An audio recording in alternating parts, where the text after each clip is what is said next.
Welcome to Luca and Miguel. Enjoy the video. In this video, I will explain how to play two-player on Gears of War. First, make sure your gaming console is fully powered on and connected to your television or monitor.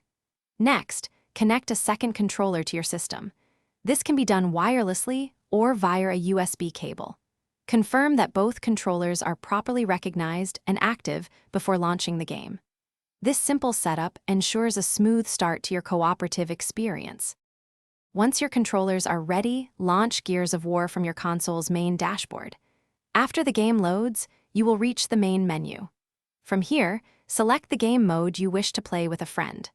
Most Gears of War titles offer a fantastic two-player split-screen experience for the main campaign, allowing you to progress through the story together. Some versus modes also support local play. With the game mode selected, the second player can now join. Typically, a prompt will appear on the screen, instructing the second player to press a specific button, often A or Start, on their controller.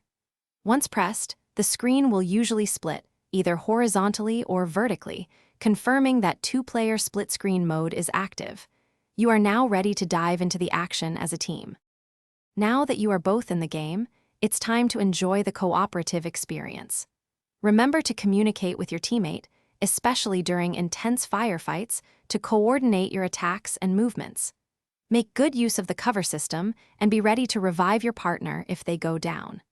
Gears of War offers many hours of fun when played with a friend, so explore all the two-player options. Thanks for watching and please subscribe. It's the best investment you'll ever make.